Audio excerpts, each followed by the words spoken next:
Dispel the myth that keto or carnivore is some fad diet.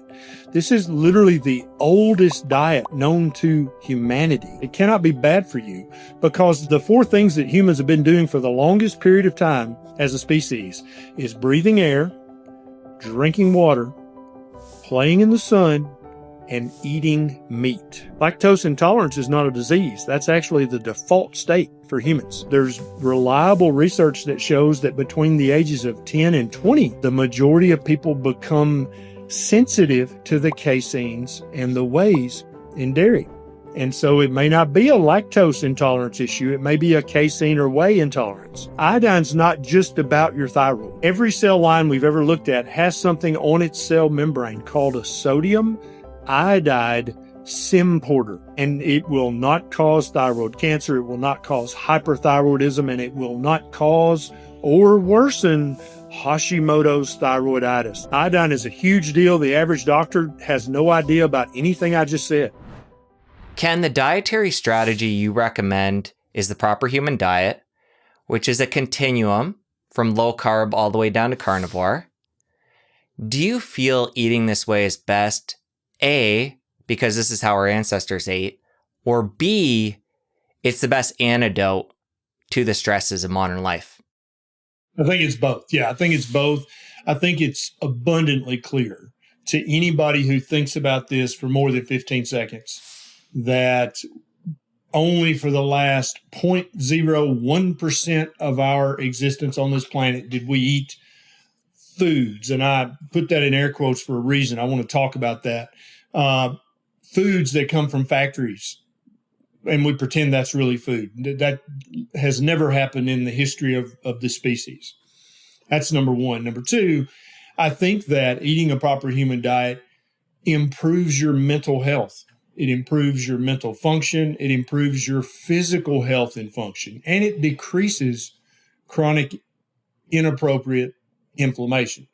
And all those things together, Jesse, if anybody's thought about human physiology for more than a minute, they're like, well, that's got to make you feel better, act better, think better. You're in a better mood. You're in a better place in your life. Everybody's been in pain at some point. Everybody's been inflamed. Everybody's been overstressed, overworked, underpaid, on the brink of bankruptcy. That's kind of the baseline state of how you feel when you're eating an inflammatory, nutrient-poor diet. You're already set up for failure before you ever begin. All right, well, let's talk to somebody who this is new to. They're going to adopt a diet on that spectrum. What can they expect within that first 30 days when they switch things up? It depends on how metabolically sick they currently are. And so if you're talking about a young, healthy, slender teenager who's an athlete and, who just is just in the prime of their life, they may not notice much improvement at all because they're already close to optimal, right? Now, they may absolutely notice a reduction in their acne, the severity and the level of inflammation in their acne. If we're talking about a female, she may very well notice that her monthly cycle is much less painful and schedule interrupting. That's very common. But as far as just, miraculously feeling so much better, somebody who's young and fit and healthy, they may not notice a huge difference. But now let's talk about somebody who's just heard about a proper human diet and they're 50, 60, 70, got type 2 diabetes, hypertension, metabolic syndrome, fatty liver. They're at least 30, if not more, pounds overweight. With that comes all the brain fog, all the irritability, the anxiety, the being down in the dumps, not being able to sleep well. All that stuff goes hand in hand. It's all interconnected. That's what a lot of people don't realize, that is even your mental health is connected to your physical health intimately. It's not some kind of tangential connection. It is directly related to your physical health. And that's why we're seeing so much improvement in mental health issues when people adopt a real whole food ketogenic diet or a carnivore diet. And so that person, within just a few days, they're going to notice that their mental clarity is better. Their brain fog is better. They've just got a little more energy. Things that they've been putting off, they thought they were lazy or procrastinators. They're like, I'm going to get to that project now. I'm going to go ahead and scale up that thing that I've been meaning to do forever. And then also, if they're checking their blood sugars, that's going to start to come down noticeably within 5 to 10 days. Their blood pressure is going to begin to slowly come down within 5 to 10 days. Though they're going to be able to see immediate feedback. And that's one of the things that made me fall in love with low carb, keto, carnivore very early, is that because I've been practicing medicine for over 22 years, Jesse. I've recommended lots of diets, including Weight Watchers, including Slim Fast. There was MetaFast, the ADA diet, the AHA DASH diet. In the first few years of my medical practice, I recommended all those diets, depending, but I never saw any signal. Now, what does that mean? So when I recommend something to you as a patient, and I'm like, okay, let's chat again in 6 months, right? And you go ahead and live your life, and you obviously heard me. We had a conversation. And then you come back in 6 months and you've gained weight and your blood sugar's worse and your blood pressure's worse. That's signal to me that diet was worthless to you. Either it was too hard to follow, or it just didn't work, or some combination of those two things. Does that make sense? Yeah. But so when I started recommending keto and carnivore for my most severely obese patients, my patients with the highest A1Cs, just severe diabetes, either type 1 or type 2, overweight, 30, 40, 50, 60, 70 or more pounds overweight, when they would come back for their 3-month or 6-month checkup, it was immediately obvious that something had changed. They had lost a significant amount of weight in 3 or 6 months. Their A1C had dropped a significant amount. I'm talking 2 or 3 percentage points in 3 to 6 months. Their blood pressure was down 5, 10, 15 points on the average. Their blood sugar was down anywhere from 20 to 100 points on average.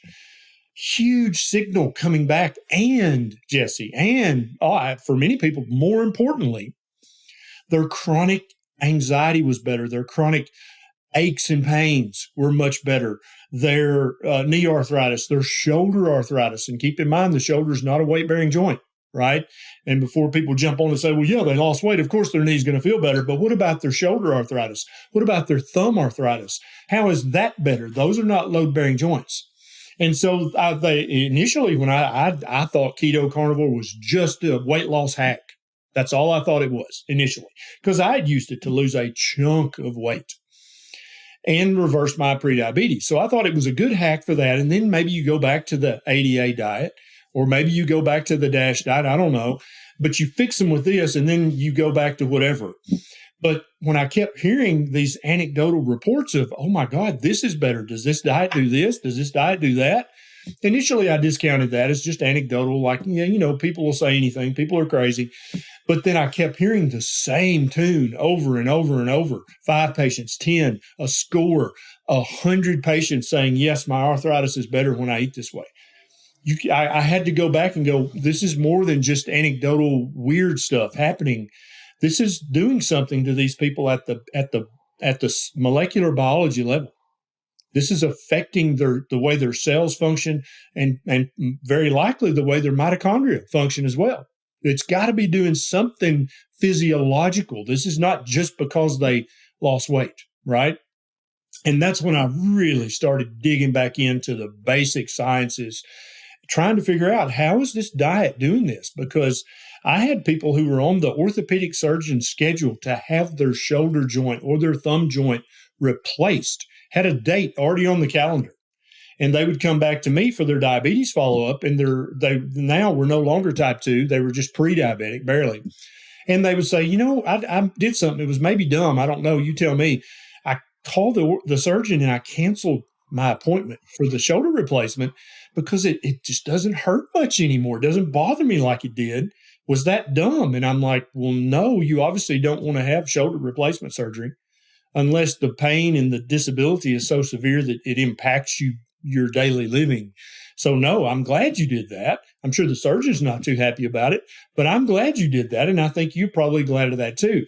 And so any diet, any dietary intervention that has that kind of global impact on a patient's physical and mental health, there's got to be more to it than this is just a weight loss hack. All right. So to summarize where we've come to so far, it affects mental health, physical health. You've mentioned inflammation. So one of the levers this is pulling on is anti-inflammatory, nutrient density, mitochondria. But let's zoom in on the physiology and talk more about those changes on a cellular level when somebody embraces this diet. Yeah.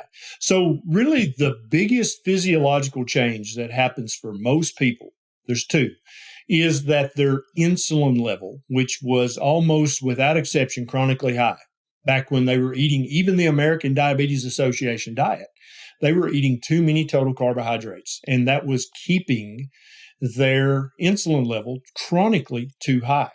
Okay? Because the American Diabetes Association, I'm sure they mean well, but they have not been a benefit to people with diabetes on average. They recommend snacking between meals. They recommend high carb diets. Their website is full of high carbohydrate and even diets with added sugar. It's literally on their website. And so that's not going to cut it if you have hyperinsulinemia. Now, as you know, because we've discussed this, most doctors don't even check an insulin level. They don't know that they should be checking it. They don't know it's important. They don't know why it's important. If a patient asks them, hey, check my insulin level, they're like, why? I wouldn't even know how to interpret that.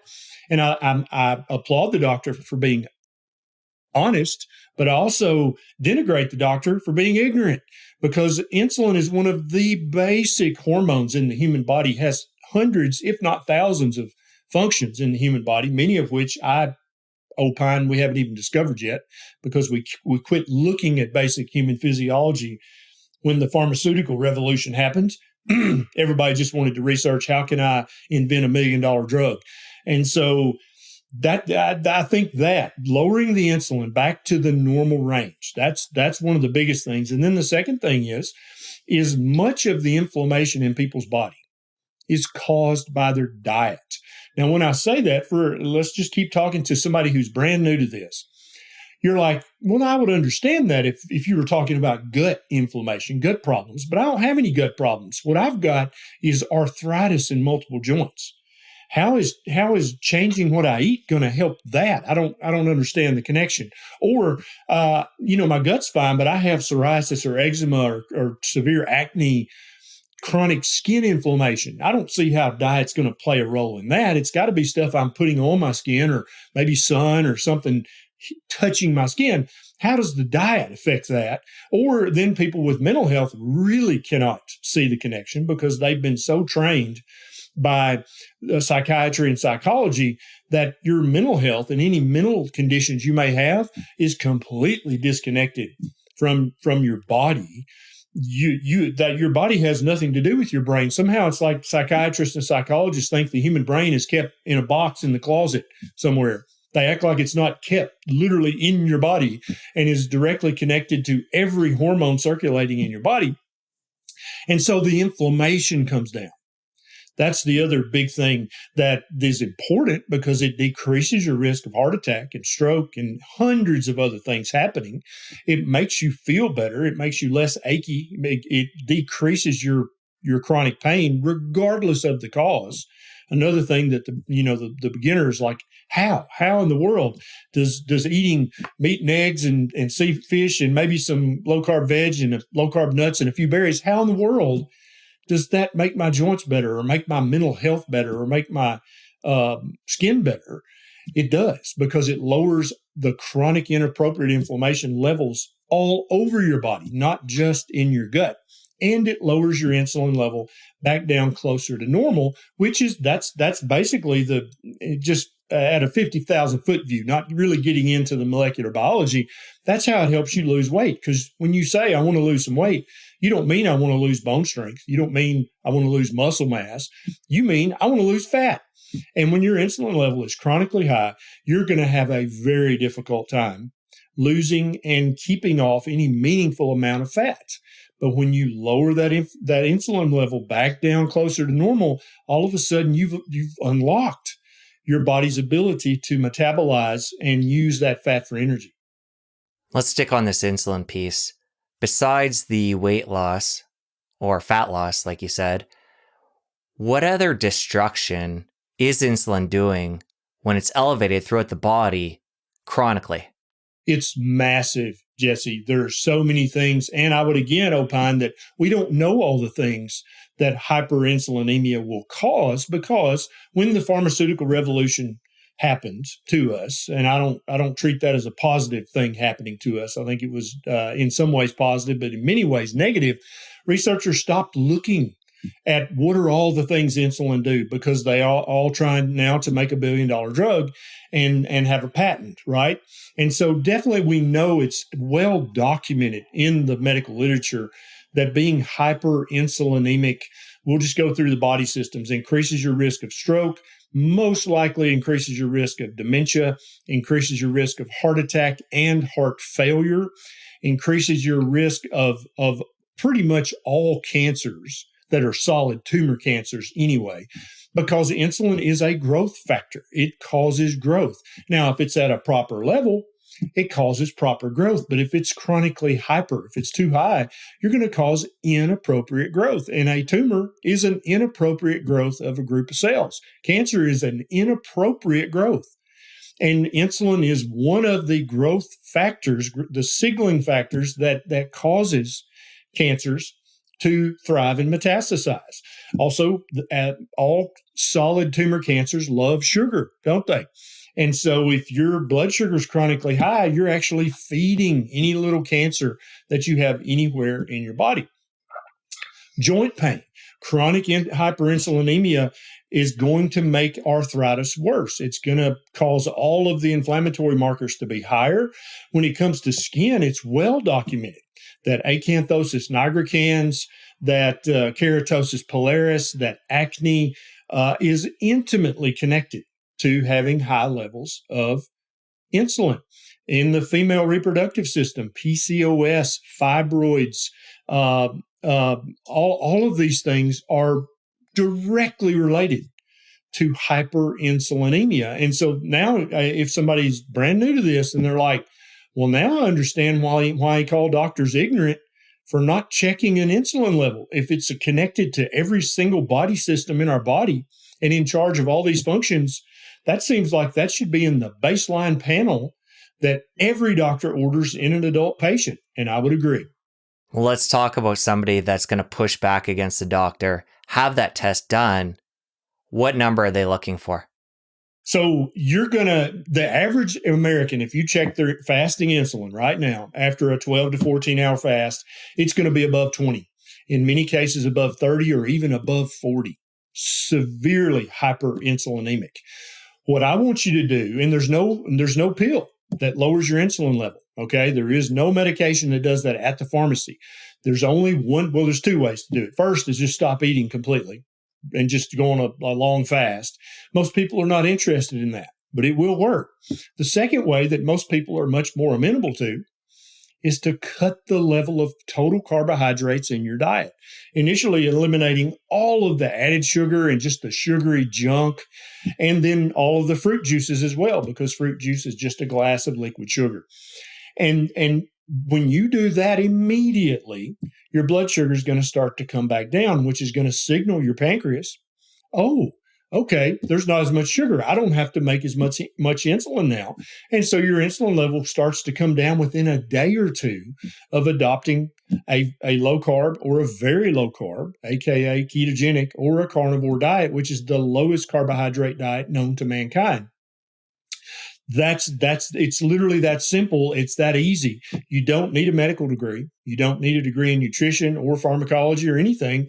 You just cut the carbs. And when somebody does that, say they've had an initial test done, insulin's at a level of 20, like you mentioned, where do they want to see that come back down when they further test to know what they're doing is working? So your ultimate goal is to have it at least below 10. And if it's below 10, you are doing better than 95% of the adult population in all of modern society.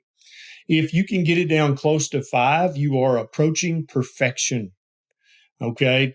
And like I said earlier, this is not just going to help you lower your A1C. It's not just going to help you lose weight.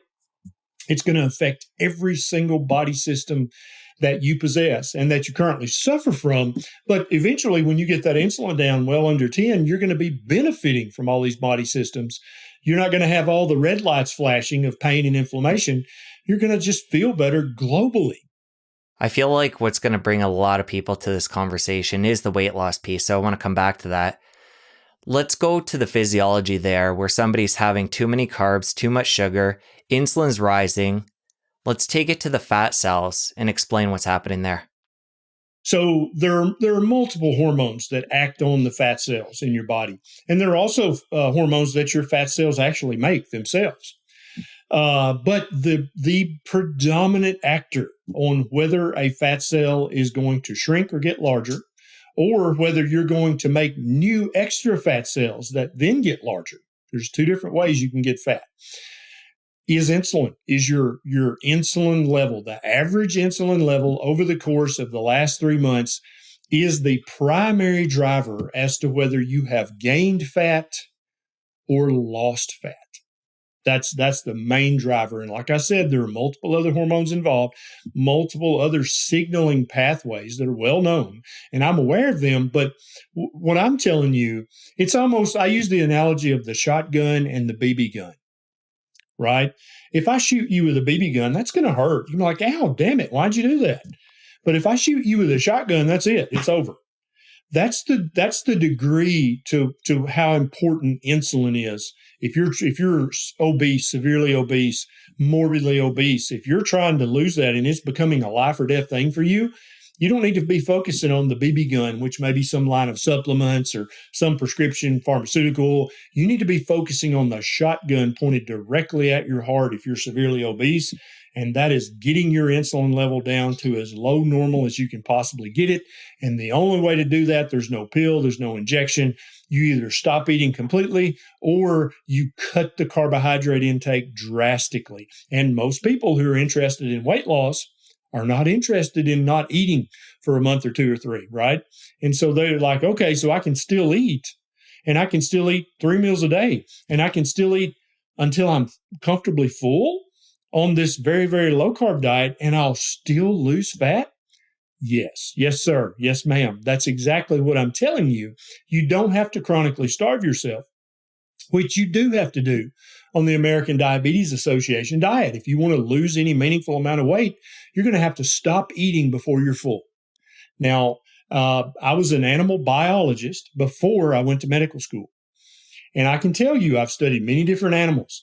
There is no animal on planet Earth that will semi-starve itself for the rest of its life voluntarily.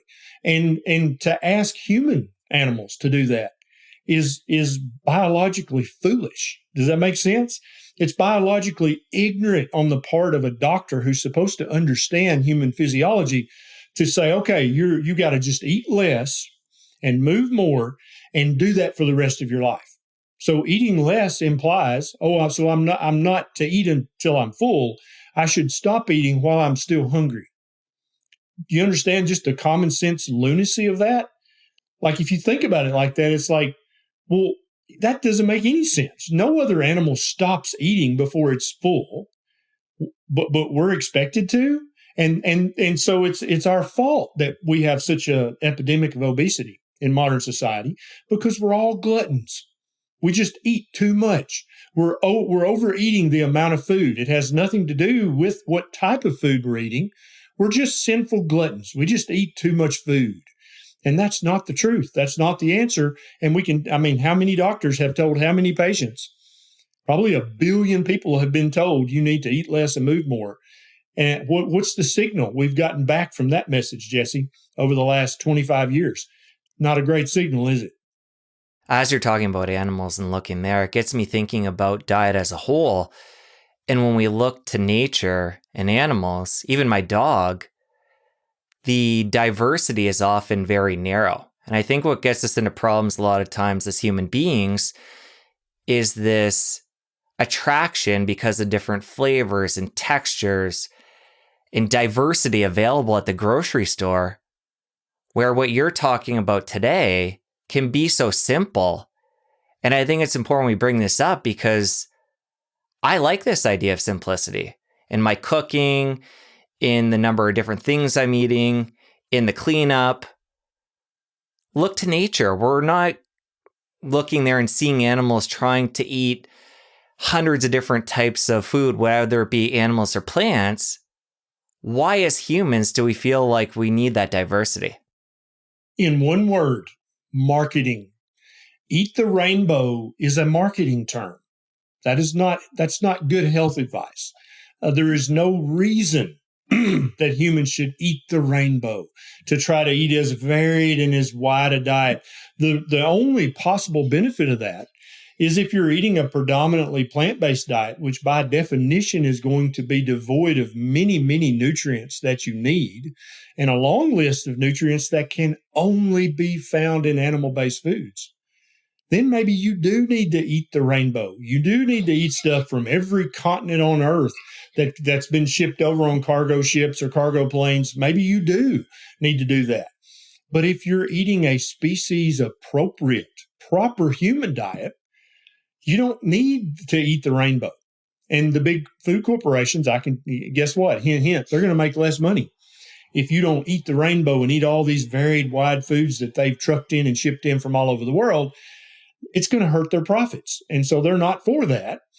But if you eat just a very narrow list of foods that human beings have been eating for thousands of years, and many of my detractors will say, oh, that's an appeal to nature or an appeal to history.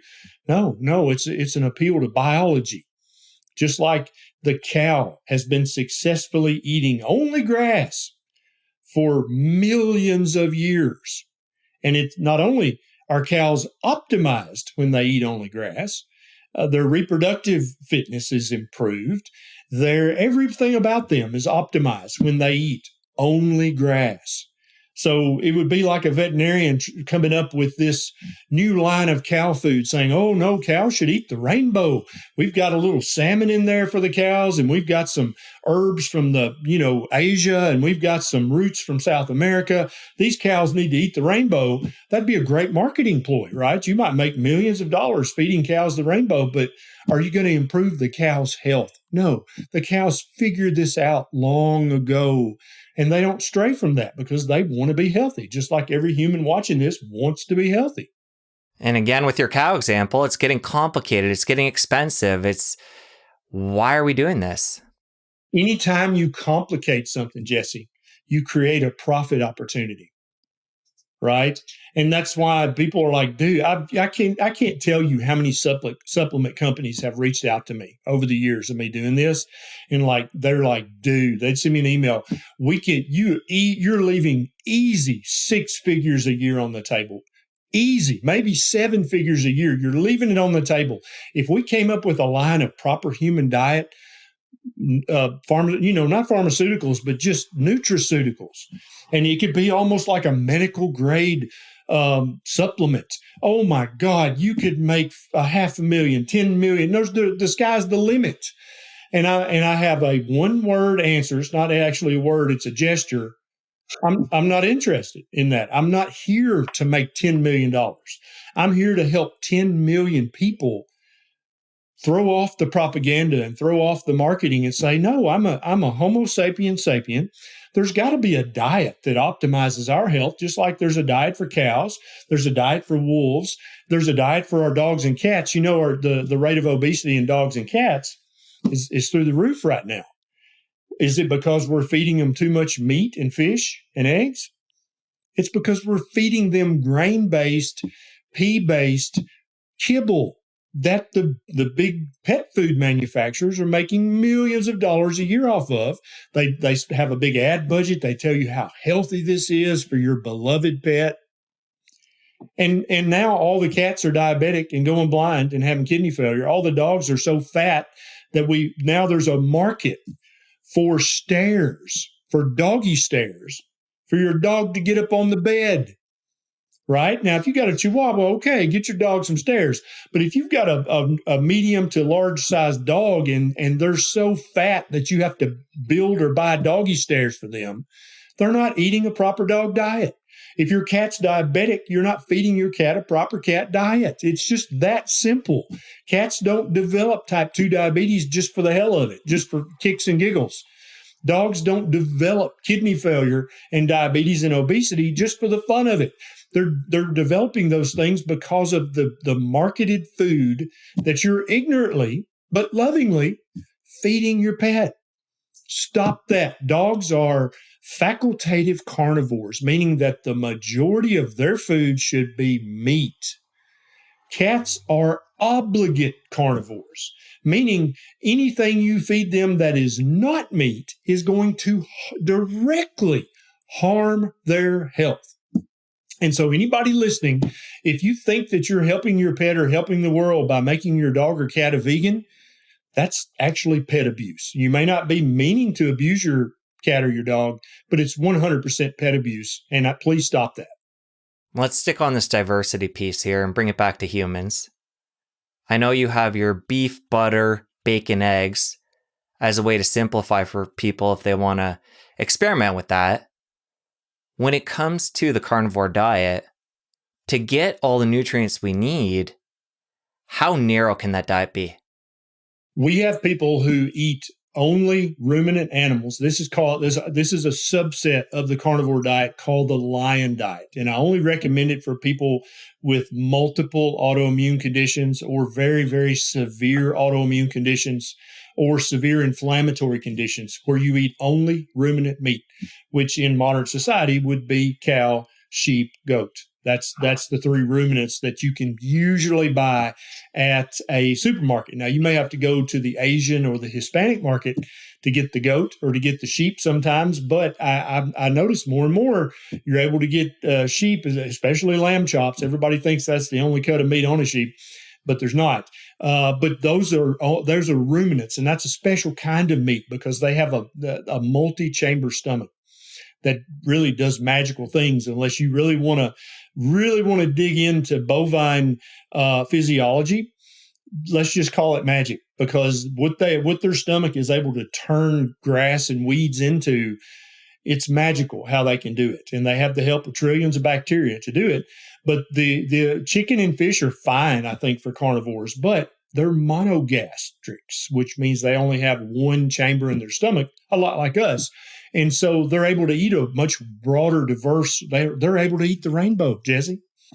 But what winds up happening is their meat is not quite as healthy as ruminant meat. And so that there might be another lesson in there somewhere.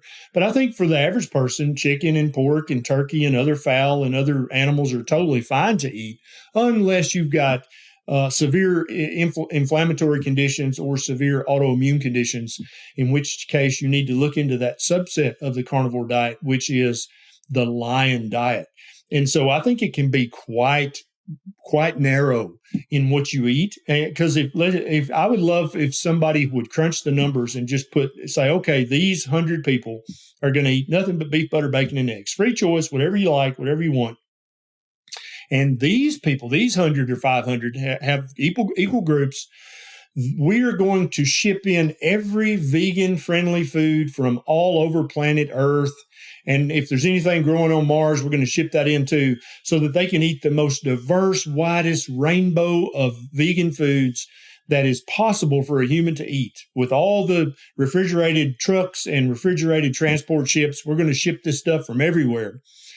The person eating the lowly diet of beef, butter, bacon, and eggs that's available in every supermarket, and I'm not talking about the expensive pastured grass-fed, I'm talking about the cheap beef, butter, bacon, and eggs.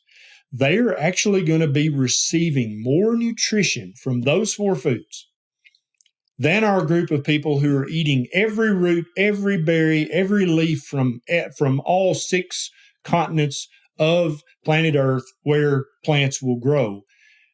They're going to be getting more nutrition with that very simple, very easy, and quite affordable diet. And I'm willing to put my money where my mouth is. I will help fund that study. If there's a vegan out there, a big vegan influencer who watches Jesse, I bet there's 2 or 3. And you're like, Dr. Berry's full of crap. There's no way. Let's go. Let's raise the funds and let's do that study. And I think that the poor vegans will be very disappointed in the results.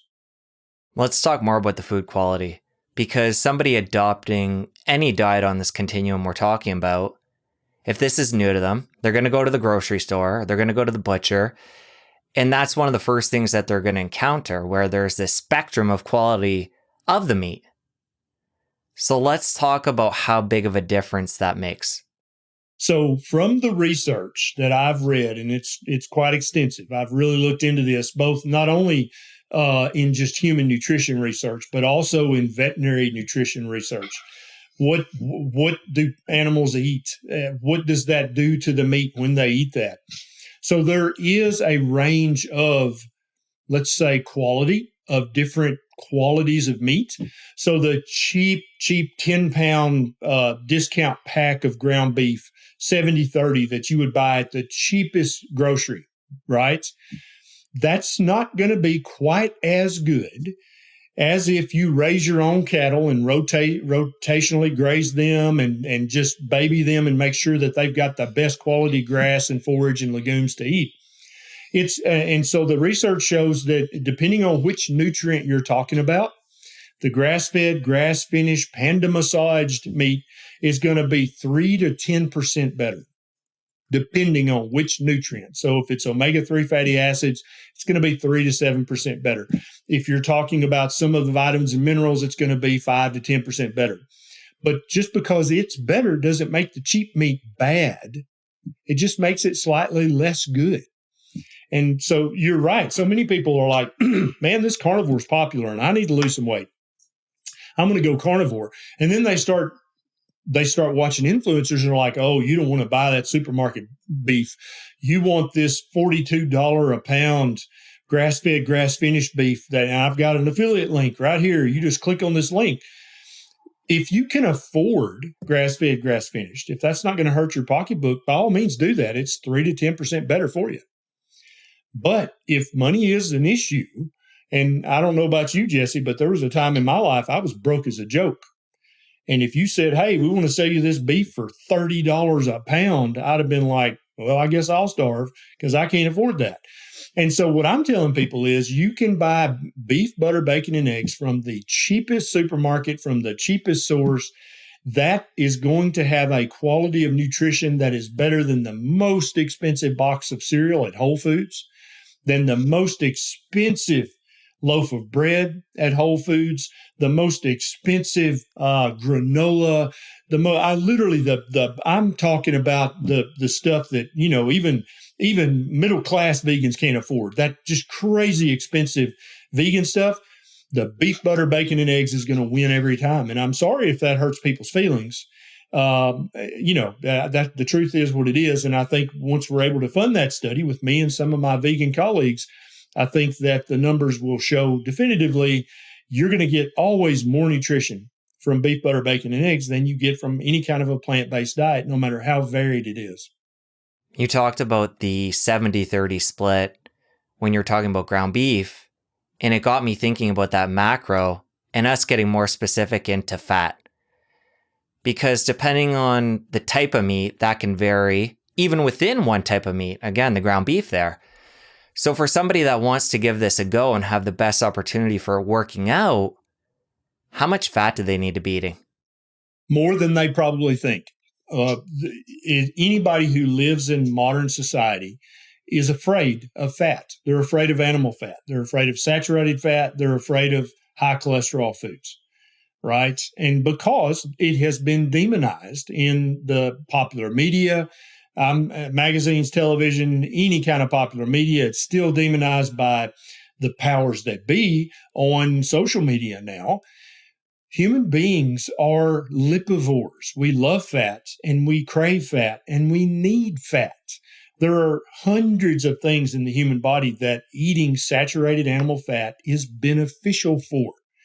And I'll have a lot of people, they're like, okay, I'm on carnivore, but I need you to tell me just how much bacon can I eat? Or I'm really loving my eggs now that I've stopped eating egg white omelets. But I mean, how many yolks are okay? Like, they're like, still they have that unconscious, almost hardwired fear, right? Of fat. Oh my God, how many yolks can I eat? Because I'm really loving them. Can I eat a dozen a day? And I just make the farcical statement: as long as you don't eat over 100 pieces of bacon a day, you're fine, or over 100 egg yolks a day, you're fine. Because the truth of the matter is, there's no upper limit.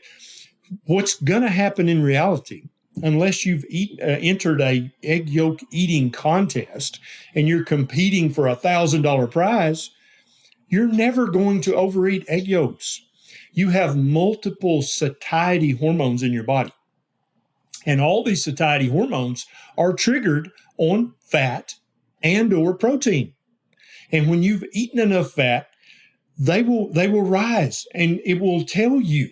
And it's not going to be like you get an email saying, hey, you've eaten enough fat today. It's just going to be a signal, and you'll experience that signal as in, I don't want any more egg yolks today. I've had enough of those. I've had enough bacon. I love bacon, but I don't want any more.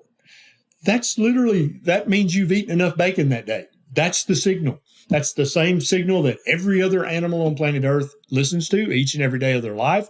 Every wild animal has the same type hormones that tells them when they're hungry, and it tells them when they've eaten enough nutrition.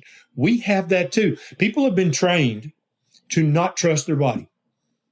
We've been trained. We're literally living in a state of trained ignorance, Jesse. Because when you make something complicated, there's a profit opportunity there for the companies, right? When you be like, oh, human nutrition, good God, you need a PhD nutritionist. You need to go to a group. You need to join a Facebook group. You need to buy these it's so complicated. Actually, it's quite simple. Once you cut through all the noise and cut through all the propaganda and cut through all the ad copy, it's actually quite simple. Listen to your body. Is it telling you you're hungry? Then alternately, listen to your body. Is it telling you you don't really want any more egg yolks? You've probably had enough fat today. I don't want any more bacon. You've probably had enough fat for at least this part of the day. Same goes for protein.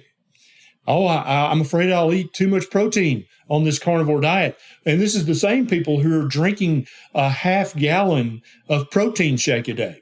But they're worried they might get too much protein if they eat all this meat and eggs and fish, right? And it's just, we've been trained to be ignorant when it comes to human nutrition. And that's part of my mission, is to just say, hey, your body's got this. And I'll also ask people, how many times did you breathe in the last minute? And they're uniformly like, should I be tracking that? Do I need to know that? Immediately they're like, oh God, another thing to track. And I'm like, no, I was being sarcastic. You don't have to track how many times you breathe a minute. Your body's got that. It doesn't need any help from you. You could consciously control your breathing, but it's going to be bad for you if you do that. It's going to hurt you. You'll either hyperventilate or hypoventilate, and then you'll be in trouble. What about how many times your heart beat the last 60 seconds? Do you know? And a lot of people are tracking that, and they literally then try to reach in to their physiology and do something about that.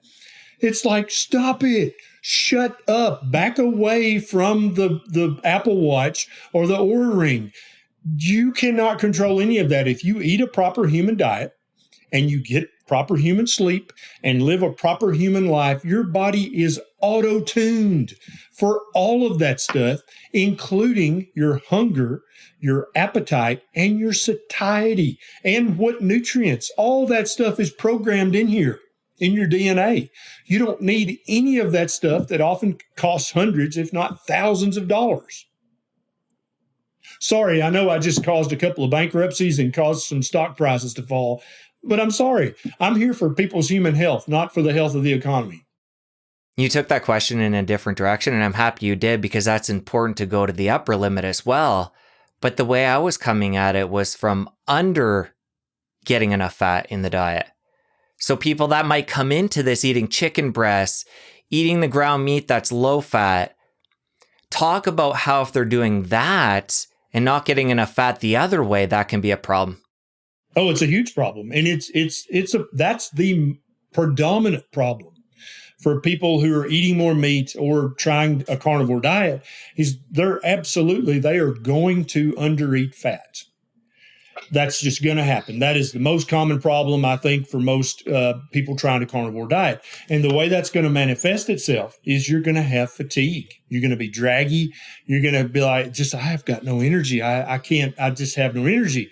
And that's because when you adopt a meat-heavy ketogenic diet or a ketovore diet or a high-fat carnivore diet, you're going to shift away from being a sugar burner. And then this is another aspect of physiology that doesn't get talked about enough, and most doctors have no idea that there's a second fuel source that humans can use, and that's ketones and fatty acids and triglycerides. There are very few cells in the human body that can't burn ketones for fuel, or triglycerides or fatty acids, depending on the cell type. There's literally a short list that you can almost list on one hand of cells types that cannot use that. They have to have glucose. There's some in the human testicle, some in the human ovary. All the red blood cells have to have glucose. And then there may be a few cells in the human eye and the human brain that need glucose. But your body can make that glucose anytime you need it, right? And so the vast majority of people have this just beat into them unconscious fear of animal fat. And so they'll be like, okay, I'll try this. And so they're doing carnivore with skinless chicken breast and with pork chops that they've trimmed every single bit of the fat off of, because they just can't eat bacon. It's got too much fat. You can see the strips of fat in the piece of bacon, right? And they're eating eggs now, but they're like, I eat 6 eggs, but I throw away 3 of the yolks because that's just so much fat. I don't know. But that's not how you carnivore. That's you will not be successful, because you'll have such a lack of energy. Your skin will suffer, your hair will suffer. You're going to be miserable. Human beings are lipivores, meaning fat lovers. Some of the very first paleoanthropological research I read was by a lady whose name is Jessica. I've forgotten her last name, but she's at either Stanford or Harvard, paleoanthropologist. And she said that we now pretty much know that the first animal foods that humans ate was the brains and the bone marrow of previously killed large animals. And so lions or a hyena would make a large kill, and they would eat all the lean meat and whatever entrails they wanted. And then we would either just sit and wait for them to go take a nap, or we would then later figure out how to scare them away with a group of 10 or 20 of us. And then we would take very large rocks, and we could crack open the humerus and the femur and the calvarium and get to the brains and the bone marrow, which are almost pure fat. So even the largest saber-toothed tiger could not crack open the skull of a big bison that it had killed. It could not crack open the large bones, the humerus or the femur, and get to the marrow. And the marrow in the brain stay fresh and edible for days after that animal is killed. And we figured that out because we're tinkerers. We're always messing around and checking stuff out and trying new stuff, right? And so we figured that out. And that probably thanks to our ancestors doing that is why we have this large fat-filled brain, because now we had access to this wonderful, delicious source of fat that we had never had access to before. And so then we later started hunting and killing these animals ourselves as we developed the weaponry to do so. And now we are this modern Homo sapien sapien. And so anybody who's going to try keto, ketovore, or carnivore, you've got to eat the animal fat that comes with the meat that you're eating. And you most likely need to cook the meat in animal fat. And you most likely need to put some animal fat, aka butter, on top of the meat after you've cooked it. Then and only then will you be getting as much fat as your body is craving, as much fat as your brain needs, as much fat as all of your internal organs need for optimal health, which is obviously the goal that we're all after. I'm glad you went to the piece of adding fat on. That's where I was going next. Other than putting butter on, say, top of a steak like you mentioned, any other ways of upping that fat through lard, tallow, butter? So you're never again going to buy 90-10 ground beef or 85-15 ground beef. You're going to buy the worst you're going to buy is 80-20. And if you have access to a meat department manager or a butcher, you're going to ask them to make you a 70-30 grind, which is 70% lean, 30% fat, because that's going to give you about a 1-to-1 fat to protein ratio. Okay. That's the sweet spot where most people need to start. Some people need more fat than that. But for anybody, the 1-to-1 fat to protein ratio is going to be a great place to start. A strip of bacon is about a 1-to-1 fat to protein ratio. An egg yolk, not the whole egg, but just the yolk, is about a 1-to-1 fat to protein ratio. There are many dietitians out there, Jesse, who are like, oh no, the yolk's pure fat. No. It's 1-to-1 fat to protein in just the yolk. If you eat the entire egg, then it's a 3-to-1 or a 4-to-1 protein to fat ratio. And so for many people, that's too lean. So when I cook a dozen eggs, which I'm about to do, what time is it now? It's almost 1 p.m. here. I'm about to break my fast here after this. I'm going to eat a dozen eggs, and I'm probably going to throw away 5 or 6 of the whites so that I bump that fat intake up. I'm going to cook probably 2 pounds of 70-30 ground beef, and I'm going to cook that in bacon grease. And then I'm probably going to put some butter on top of that. So I'm going to have 2 pounds of ground beef and a dozen egg yolks and 6 egg whites with some butter on top. That's going to be how I break my fast for today. And I encourage everybody else, never throw away a yolk, never trim the fat off the meat that comes if you're eating a steak or a pork chop. Or if you're going to eat poultry, eat the legs and thighs with the skin on. Do never for the rest of your life eat a skinless chicken breast. If so, we can't be friends. I'm sorry. Talk more about your diet these days. You gave us an idea there with the fasting and then what you're going to break that with. But talk about what your eating window is and then what some of the different dietary choices you're making are. So we have a large farm here in the hills of Midwest Tennessee. And, well, pretty large farm now. We keep buying parcels. And I've got a flock of sheep. I have about 60 Katahdin and St. Croix hair sheep. And so I was just this morning, I got up, I had a cup of coffee, and I went and I moved the sheep to a new paddock. I cut some trees down, all fasting, right? I was doing and literally lifting 80, 120-pound logs, making a brush pile. I do that daily. That's every day for me. That's my workout. I don't have a gym membership. And so then somewhere between 2 and 4 p.m., whenever I start to, what did I say earlier? When I start to truly feel physiologically hungry, I'll come in and I'll take a shower because I'm really stinky when I come in from this 96-degree, 100% humidity Tennessee summer. Take a shower, and then I'll break my fast. And it's anywhere between 2 and 4 p.m. typically. And I'll eat until I cannot eat another bite of meat and eggs. Sometimes I'll have some salmon or tuna. Sometimes I'll throw in some other kinds of meat. Nisha can cook chicken thighs that are just chef's kiss.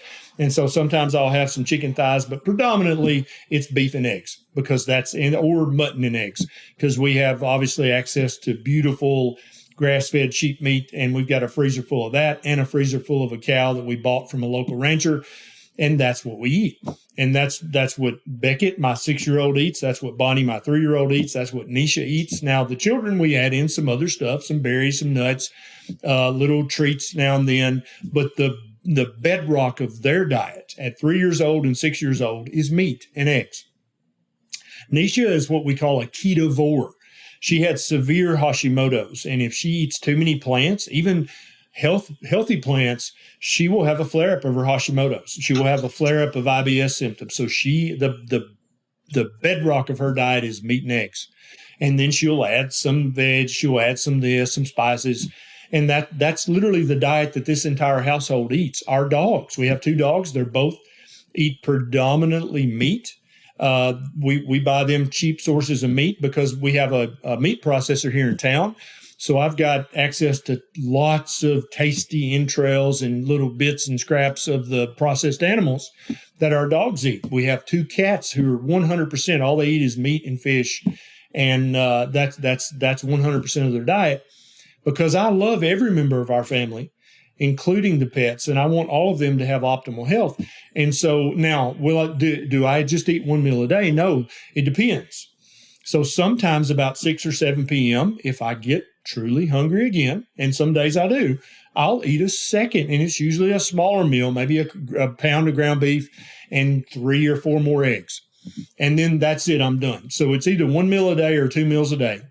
And that depends on the social situation, the family situation, how hard I've worked that day, what time I got up that day. It depends on many variables. And so my diet is one meal a day or 2 meals a day.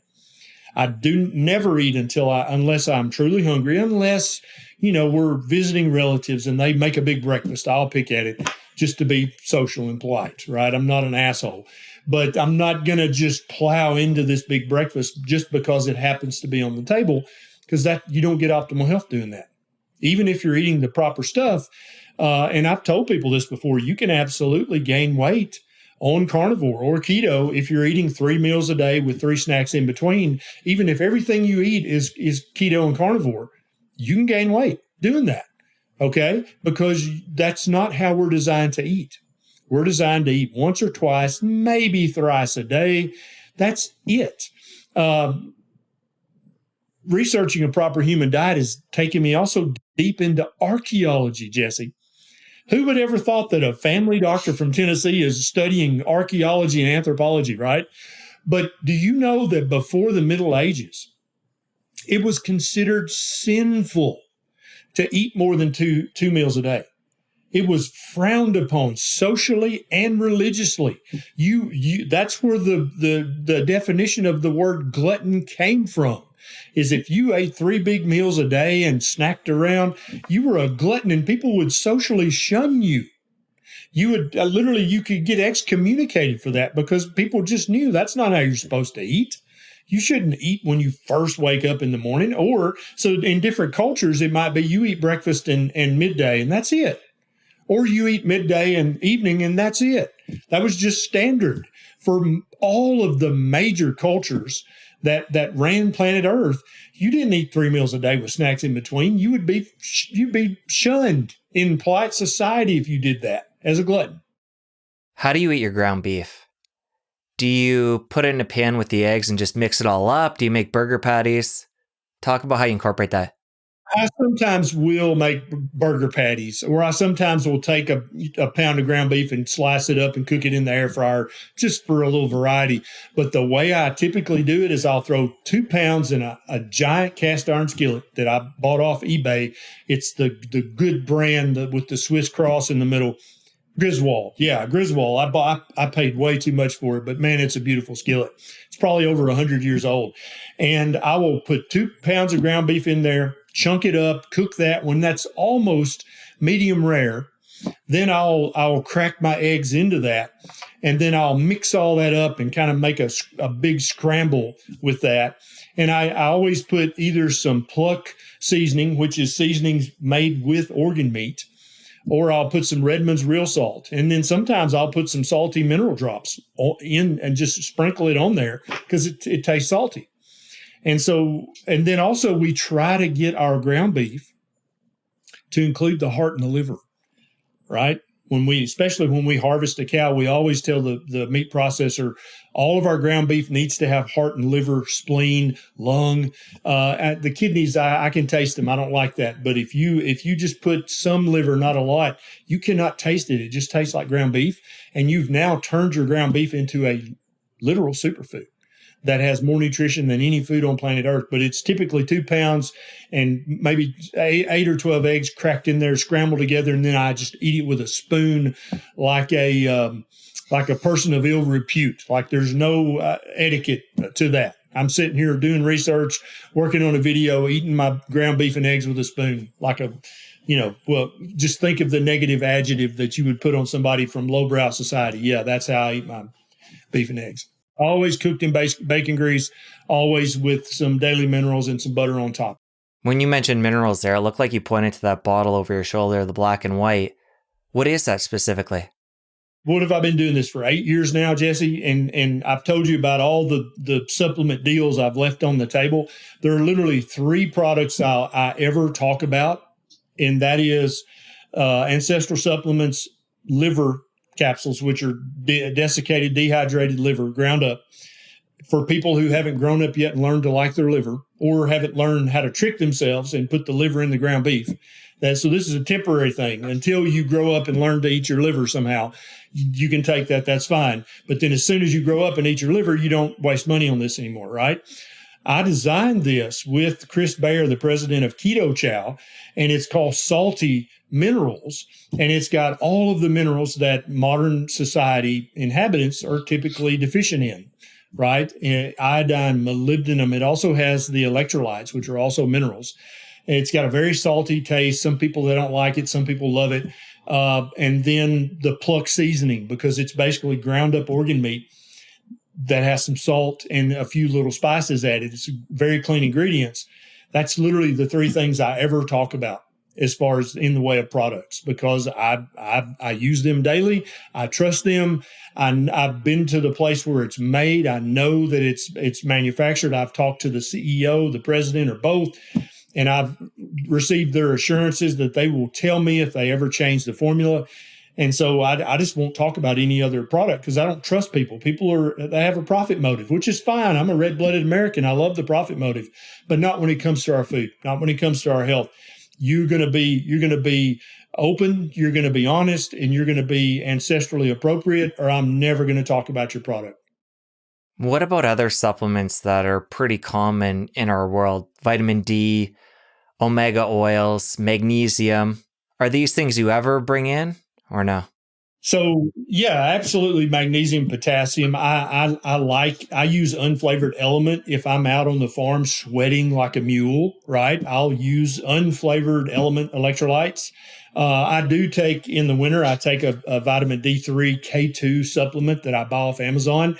I've never seen a company that I'm willing to work with. I'm not even going to say the brand of it. I also supplement with Lugol's Iodine. I use J. Crow's brand. I buy it off Amazon.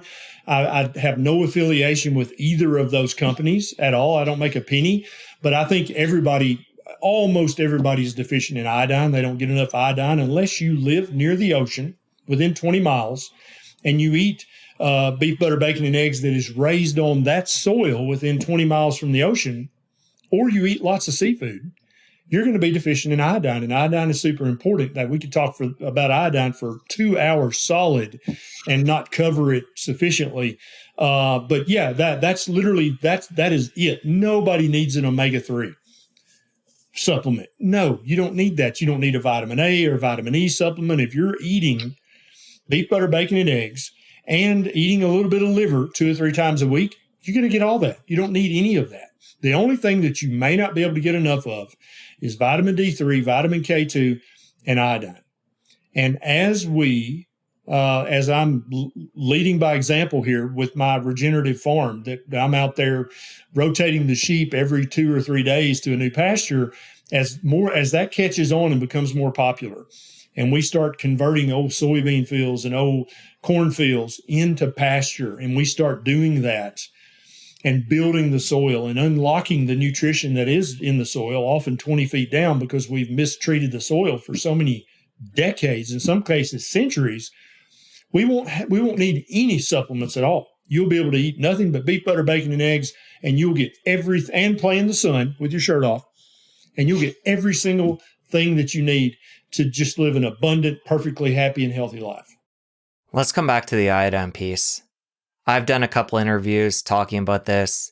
I know you have a few interviews / videos you've made on your channel. You got into it a little bit, but you are one of the voices that's advocating for taking this. And a lot of people aren't. And a lot of people are scared of this supplement. So I think it's important we go into it. And you mentioned Lugol's. Let's talk about dosage-wise what you take and why you don't fear it. I learned about iodine and how there's an epidemic of deficiency when I read Dr. David Brownstein's book, and it was probably back in 2008. I don't know, it was forever ago. And I'm like, holy crap. And then, of course, I didn't blindly believe Dr. Brownstein. I was like, that just opened my brain. I'm like, okay, let me look into this. And I found out that most soils are so depleted of iodine, either depleted or the soil has been so misfarmed that the iodine is locked up and inaccessible to the plants. And if the iodine is not in the plant that you eat, you're not going to get any iodine from that plant, even if it's supposedly iodine rich. If the cow or the pig or the chicken that you eat has not grazed on grass or bugs or worms that came from iodine-rich soil, I don't care what the USDA Food Data Central says about iodine content, it's not going to have enough iodine. That's number one. Now, like I said earlier, if you live within 20 miles of an ocean coastline or an island, your soil is probably iodine sufficient. And if you eat plants that grow there or you eat animals that graze there, you're probably going to be fine. Or if you eat fish from the ocean, you're going to be fine, right? Now, I learned that the Japanese will sometimes, their average diet, they'll eat 17 grams of iodine every day, their entire life. That's 17,000 micrograms. No, they won't eat 17 grams. I misspoke. 17 milligrams. Okay, every day, which is 17,000 micrograms. Now, our federal government here in the United States says that you need 150 micrograms a day, and what that's going to do is let you not have a goiter. That's literally is not optimal. That's just the minimum you need to not have a goiter. And if anybody's read their history, they know that back during World War I, there were tens of thousands of young men that the U.S. military couldn't draft because they had a huge goiter. They lived in Minnesota, Wisconsin, Illinois, Indiana, Montana, those places. It's called the goiter belt because they're so far from an ocean that there's just no iodine there at all. And so they were also eating poverty foods, basically living on corn and wheat and beans. And so there's no iodine in that because the soil had no iodine. So they all had this humongous goiter. You can't send a boy off to fight if he's got this huge goiter because you know that he's not going to be an optimal soldier. And so that's where iodizing the salt came from. And then other countries followed that lead. And there's actually some countries that put iodine in the diet in other ways besides salt. I won't spill the beans. People can do their own research and find out how do other countries get iodine in the diet. So now, why do we need this iodine? It's all about your thyroid gland, right? Wrong. Here's the thing, and I've got a YouTube video with the research proving this in the show notes that you can click on and read it yourself. Every cell line, and there's hundreds and hundreds of different types of cells in the human body, right? Every cell line we've ever looked at has something on its cell membrane called a sodium iodide symporter. This is a little machine on each cell of your body. And as far as we know, it's every single cell in the human body. We've never found a cell in the human body that didn't have an NIS, sodium iodide symporter. And this is a little machine that spits out sodium and pulls in iodine. The human body does not do things that don't benefit itself. That would be a waste of energy. These cells are not pulling in iodine just for the hell of it, because it's popular, because it's a meme. They're not doing that. They're doing it because they need that iodine. So the take-home message is iodine's not just about your thyroid. Now, if you've studied a little bit, or if you're a woman with fibrocystic breast disease, you also know that breast tissue in both men and women have breast tissue. Women, on average, have more. Breast tissue also concentrates iodine. There's a reason for that. There's multiple reasons for that, right? So if you've read a little bit or you have fibrocystic breast disease, you know it's not just the thyroid, it's also mammary tissue. And then if you've read a little more, you're like, oh, but the salivary glands, they also concentrate iodine. That's weird. Wonder why they do that. But then when you find out the truth, Jesse, that every cell in the human body needs iodine and actively harvests iodine from the bloodstream, then you're like, oh, God. So, I mean, if every cell in my body does that, and also remember, I'm an animal biologist. Every cell in every animal we've ever studied, Jesse, has a sodium iodide symporter and pulls iodine from the environment into their body. Now, who can know that and know the truth of that? Read the research in my YouTube video about iodine and go, okay, well, that must mean by definition that iodine is a big damn deal. Yes, there's actually a ton of research in European countries and Scandinavian countries about iodine and brain development in children. And you can literally add 10 points to the average IQ score. And there's problems with IQ scoring. I agree. I know. Don't get started on that. But if you can increase your child's IQ score by 10 points on average by making sure that they get sufficient iodine in their diet when their brain is developing, come on. That makes this a huge deal. Supplementing iodine will literally make fibrocystic breast disease disappear. Will make it go away. It will make a goiter disappear, make it go away, right? And then every cell in your body is obviously benefiting from having good supplies of iodine in your diet, or your cells wouldn't be pulling it in from the outside environment. Iodine is a huge deal. The average doctor has no idea about anything I just said.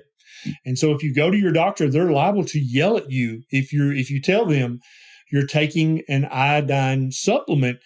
They're liable to be like, oh my God, no, because they remember that when they were a child, there were medications that their grandmother, if they skinned their knee, they would put that on their knee that had a skull and crossbones on it. And so they remember that and they're like, oh no, you don't want to. And they also know that you can kill someone's thyroid with radioactive iodine. That's not what comes in an iodine supplement, okay? But you can absolutely kill somebody's thyroid with radioactive iodine. But that's not what's in the supplement. And so we know, we kind of sort of remember these weird, vague memories of, oh, I think that's bad, right? Skull and crossbones, oh, it killed his thyroid. And then we apply that to just, getting iodine in your diet. And it's foolishness. But, only the human species can be so intelligent but still be so susceptible to just abject foolishness. It's a fascinating species, isn't it? No, definitely. And I know Lugol's is what you recommend. How does somebody figure out dosage? So I typically will put 3 drops of 2% Lugol's in my morning cup of coffee. And so then also I told you occasionally I'll eat some tuna, eat some salmon. Even the cheapest tuna and cheapest salmon is going to be a great source of iodine. If you want to try to eat predominantly plant-based, please don't. But if you do, then any kind of sea vegetable, seaweed is going to be an excellent source of iodine in your diet. Also, the minerals from salty, they have added iodine, I think 300 mics a day. So it's not enough, but it's at least going to get you enough that you'll never develop a goiter, and it'll give a little bit for the rest of your cells in your body to use. We're working on actually increasing the amount of iodine in the salty minerals as we speak. We're trying to figure out how to do that while keeping true to what I said earlier of 100% clean, trustworthy, transparent ingredients. And so we're working on that right now. But iodine's a huge deal. Nobody needs to be afraid of iodine. Now, Dr. Brownstein, who I mentioned earlier, he recommends anywhere from 25 to 50 milligrams a day, which is 25,000 to 50,000 micrograms a day. Now, the average doctor is going to lose their mind if you tell them you're taking that much iodine. But the research is definitive on this. There is no harm that comes to people from taking that much iodine. I don't recommend that much, but if you want to take more than, 2 or 3 drops of 2% Lugol's is going to be about 5 milligrams or 5,000 micrograms. And so that's my daily dose is 5 milligrams a day. But if you want to take 10, 25, 50 milligrams, I don't think it's going to hurt you. Keep in mind, the average Japanese person eats 17 milligrams a day just in their daily diet because it's so full of seafood and sea vegetables and seaweed. They get 17 to 20 milligrams a day just in their regular diets, even if they're not trying to optimize for iodine. And there's literally no bad outcomes from that in Japanese society or Japanese medical literature, which I've looked at. So you cannot say, oh, that's dangerous. Based on what? Show me the research. Guess what? They strike out every time because there's no research showing that. So I think that most people, if they just put 2 or 3 drops of Lugol's 2%, there's also a 5%, which is fine. put that in your food or your drink every day, you're going to be happy you did that. And it will not cause thyroid cancer. It will not cause hyperthyroidism, and it will not cause or worsen Hashimoto's thyroiditis. These are myths out in the medical community that are absolutely not true at all. And these are myths that are perpetuated by some authors and gurus who I have a ton of respect for and am friends with, but they're just wrong about that. They're just wrong. Given what you shared there about kids and their IQ, you have a couple young kids. How do you go about making sure they're getting enough iodine? Yeah. How do I optimize my own flesh and blood children's IQ? Let's make that the question. Okay. That's a sexy question, right? So I make sure that they get iodine. They both still drink goat milk, and at least once a day, when they're not looking, I will put a drop of Lugol's 2% in their little glass of goat milk that they're going to drink. If Beckett saw me do that, he wouldn't touch the goat milk because he's very finicky, so I have to sneak and do that. I make sure that they get vitamin D3. I have D3K2 drops just for them, and I'll sneak that into the goat milk at least once a day, just a few drops, just a weight-appropriate dose, right? Also, I make sure that they get plenty of animal fat in their diet. That's number 3. People keep count because there's one more. I make sure that they get plenty of saturated animal fat in their diet because the human brain needs that for development. I was talking to a guy and he said, because I was telling him about carnivore, and he said, my grandmother, when I was a little kid, she would, when there was a new baby in the family, I remember I caught her, she would sneak with a little piece of pork fat or a little piece of beef fat, and she would put that in the baby's mouth. And one of the mothers caught her and was like, "What are you doing?" She's like, "You have to do this or the baby's brain won't develop right." Now, okay, that's just one anecdote, one grandmama somewhere in Tennessee, right? Then I looked into this because that's how my brain works. I need to look in. I wonder if any other, guess what, Jesse? There are multiple recorded instances in anthropology and archaeology that this was standard practice for newborn infants or infants who were teething and were about to start eating solid food. Animal fat was very often the first solid food that was put into their mouth for thousands of years. Gives me chills thinking about that. These little grandmothers and aunts and great grandmothers, they knew this before there was a Harvard School of Public Health or a Tufts School of Nutrition. They had figured out these babies need animal fat in their mouth as early as you can get it in there because it helps their brain develop. Then the final thing, number 4, Beckett and Bonnie, Beckett's 6, Bonnie's 3, they have never ingested a single cc of fluoridated water. To my knowledge, they've never ingested any fluoride ever in their short little lives. If they did, it came from the natural water source because there are some natural water sources that have a tiny bit of fluoride in them.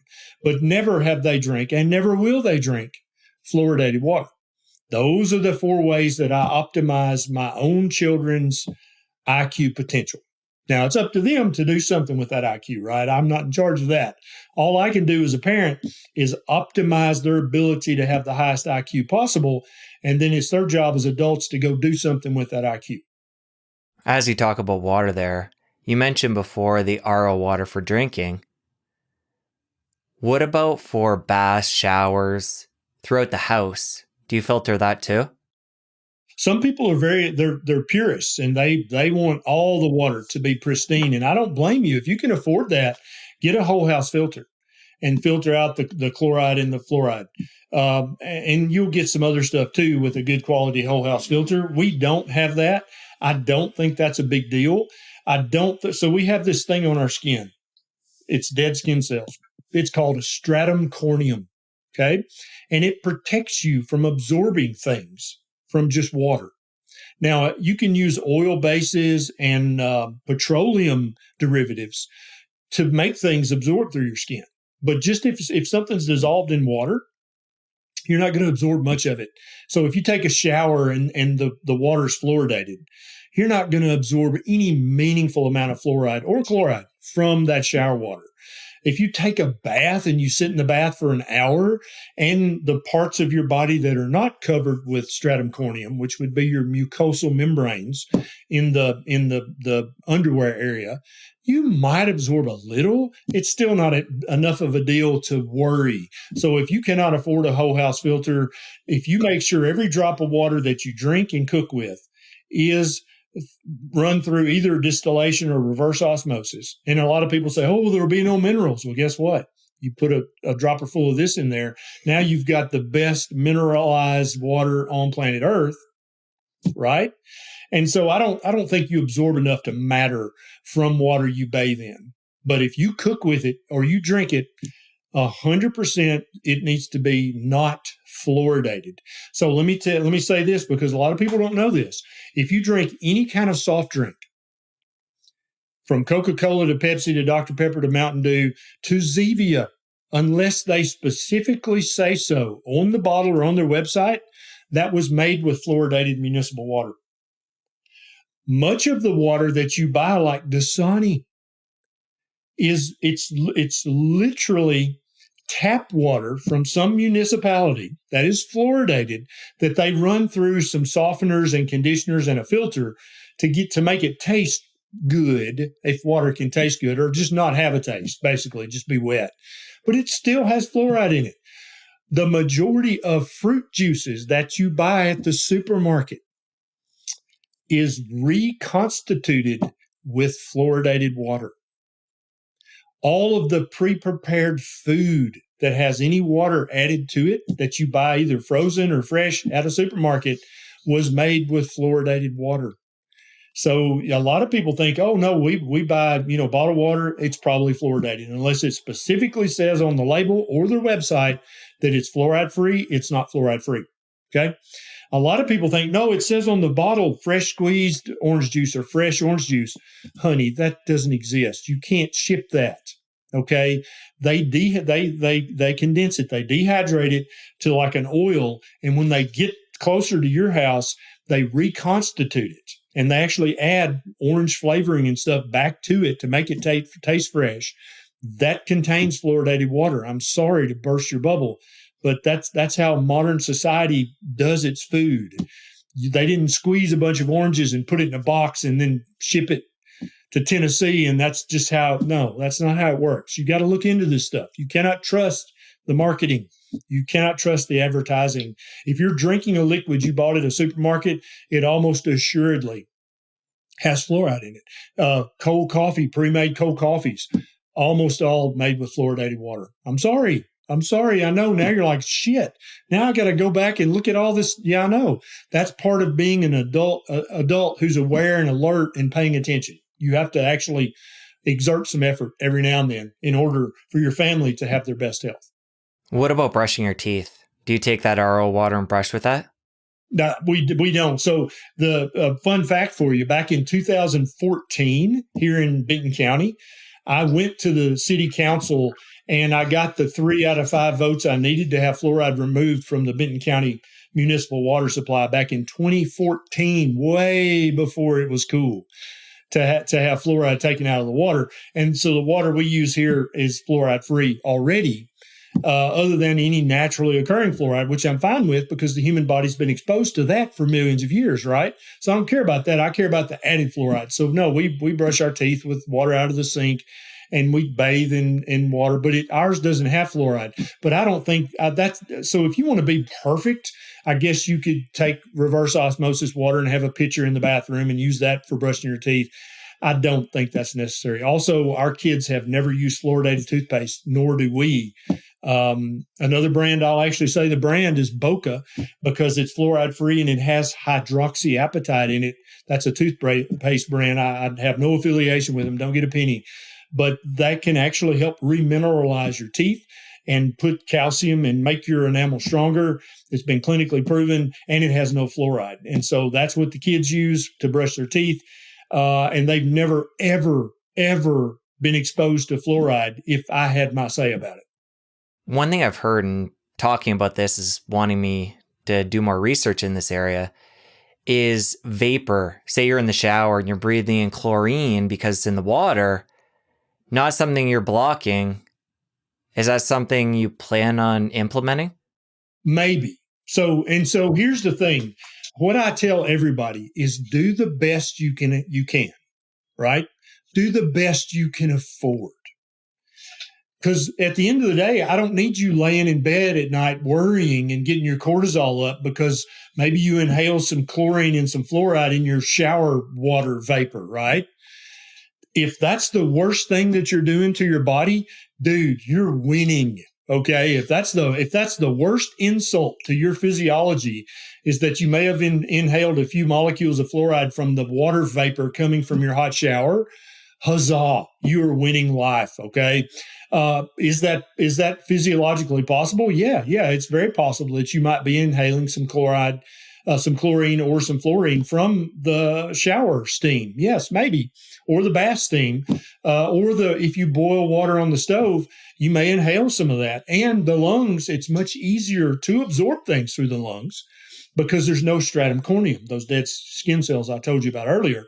And that's why you can smoke cigarettes and absorb nicotine directly, or smoke other things and absorb it directly, is because it's very easy to absorb stuff in your lungs.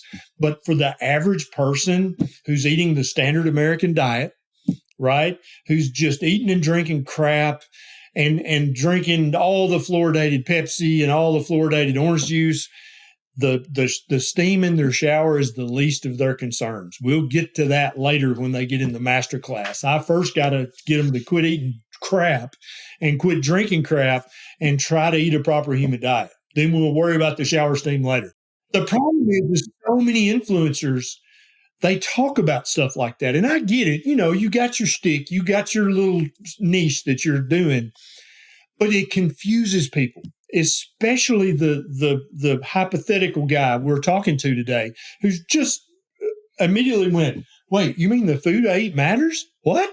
I didn't know that. I thought I could eat anything. Oh, crap. That guy, that's the guy I'm trying to help and save his life, because that's the guy at highest risk for a heart attack or a stroke and all the other pathologies that come along with eating and drinking a crap diet.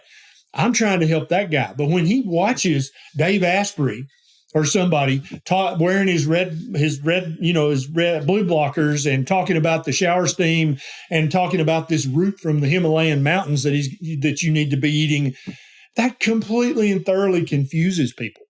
And then for people with limited financial means, they're like, I can't afford a $200 pair of glasses and $150 a month for this root from South America. And I can't afford a $400 whole house filter to filter all my water. I guess I might as well give up. And it makes it a futile pursuit for people of limited means, or people who they don't want to become experts in human nutrition. They just want to lose weight, or they just want to reverse type 2 diabetes. They don't care about all this minutia. And when you talk about all this minutia, you turn people off. They're like, well, hell, if it's that complicated, I guess I'll just buy this line of supplements, or I'll just forget it and do whatever, because I'm not interested in becoming a PhD level person in human nutrition and human physiology. I just thought I would eat a little better. Damn, this is too complicated. That's what winds up happening. People with the money wind up buying that root that Dave's talking about, or buying his blue blockers with the affiliate link that happens to be in the show notes, right? Because that's just what people with money do. They buy shit they probably don't need. But I'm talking to people who cannot afford that stuff, but they cannot afford to continue being metabolically unhealthy. That's who I'm trying to help. And I'm trying to help as many of them as possible. And talking about that kind of stuff, that kind of minutia, that trying to major in the minors, that doesn't help them at all. It confuses them and it frustrates them. I hear you. I agree with you. My pushback, though, is there will be people tuning in today that have done the diet piece, done a lot of the fundamentals we've talked about, and they're ready for that next step. And for people that aren't, we're planting seeds. And it might not be tomorrow, but it might be 10 years from now, where they've made these switches, they've gotten metabolically healthy through the diet and the lifestyle, the big foundational pieces, and they're ready for that next step. And then they maybe go order the shower filter at that point. So I think it's important to still put it in there, and there'll be people that it can benefit at some time. when they're ready. I totally agree with you, because what I want people to do is focus on the 80%. Where can you do the most good for your health? But yes, eventually, once they've got the 80% under their belt, and then they get the exercise and the movement, that's the next 10%, in my opinion. They've got that under their belt. Yeah, then start looking at the minutia. Start looking at the 1%. That's what I call them, 1% solutions. The blue blockers, that may be a deal for you. Is it a big deal? I don't think so, but maybe that route would give you 1% better health. And so I'm not denigrating you, because I know you have lots of different kinds of guests on, but I want people to focus on the basics, right? Scripture says, if you've got a huge beam in your eye, don't be worrying about the little mote. Let's get the beam situated first, right? And I think that same lesson applies to health as well. Fix the 80%, my friend. Then we can talk about the 1% stuff over here. But you know as well as I do, Jesse, human nature being what it is, we are so seduced by the minutia, by the 1%. By the little weird little hacks and biohacking. That stuff is so sexy. We are all like, oh, maybe I need those special shoes or those special glasses or this special thing. And then they ignore the big, important, easy things they could fix. And they're over here saving up their money to buy this $800, whatever the hell it is. And it's like, dude, that's going to give you 1% benefit. And you're literally over here eating Cheetos and drinking Pepsi. But you're going to buy this $800 little trinket that it might help you 1%. That's my beef with it. But I totally get your point, and I respect your point. And I feel the same. Tying all this together, we talked about iodine, we talked about fluoride, we talked about chlorine. They're all halides. And a previous guest of the show 2 times is Dr. Elizabeth Bright. I believe you've interviewed her as well. And the way she looks at her iodine is a shield for the body. So if you're getting that in, as you talked about before, the way I understand it from her, that can protect you from things like the fluoride and the chlorine. To some degree. And I love Elizabeth Bright. She's very intelligent, and she's helped so many people. So here's the thing. We've got an iodine receptor in the human body, either on my skin cell or on my thyroid cell, right? The problem with just thinking of, if I get enough iodine, it's going to shield my receptors, is that fluoride has a 20x higher affinity for that receptor than iodine. And so literally fluoride can knock iodine out of the receptor and occupy the receptor. 20x. And in some cases, in some special situations, it can be 100x more affinity. And chlorine, on average, is anywhere from 3 to 10x. So it can also knock the iodine out, right? So that's why I would much prefer that you eliminate your fluoride exposure and minimize your chlorine exposure and get a decent supply of iodine in your diet. Because now, if you're eating the standard American diet, everything you drink's fluoridated, then 2 to 3 milligrams, like I get, of iodine, it's probably not enough. And I think, in fact, Dr. Brownstein and Dr. Bright, the majority of people they deal with, they're assuming that they're drinking fluoridated water. And that's why they're recommending these much higher doses of iodine to try to basically overwhelm and keep the fluoride and chloride out of that receptor by overwhelming that receptor with so much iodine that just odds are it's going to be iodine that adheres, not fluoride or chlorine. And I respect that, because if you're not teaching people, get the fluoride out of your mouth and minimize the chlorine exposure, then they probably do need higher doses of iodine. Yeah. Important nuance there. And I want to be clear, I definitely advocate for avoiding this stuff too, but just having that shield there as an additional barrier. And bromine or bromide is another one that fits in there as well. And that used to be a much bigger deal, because all of the major bread manufacturers used to brominate their bread. And so if you ate any kind of bread, you were getting a mega dose of bromine, which also is a problem as well, because it's in the halides. But now, unless you're drinking Mountain Dew and just a few other things, you're not really getting much bromine in your diet. But again, if you're getting at least 2 or 3 milligrams of iodine a day, the minuscule amount of bromine you're going to be getting if you're eating a proper human diet, which doesn't include any bread, right?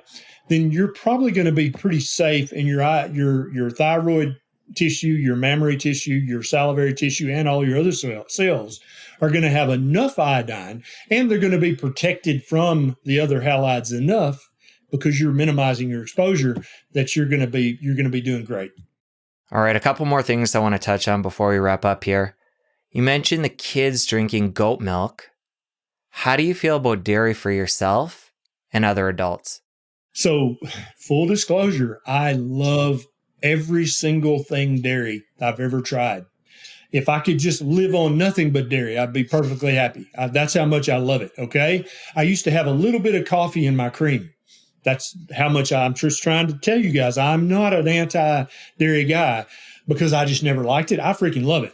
But if I were to ingest as much dairy currently as I'm currently dairy free except for butter, because that's just the isolated fat from dairy, I would be anywhere from 10 to 25 pounds heavier than I am right now if I ate as much dairy as I wanted, because dairy is hyper palatable because it contains something called casomorphins, which in a baby or a child situation, you want them to be addicted to the milk, right? Because milk is nutrient dense. I'm not arguing that it's not. It is. It's full of nutrition, especially properly sourced. Probably raw milk is better than supermarket milk. That's probably true. If it's properly sourced and fresh and trustworthy, then I think it's probably the best dairy that you can give your infant, toddler, or young child.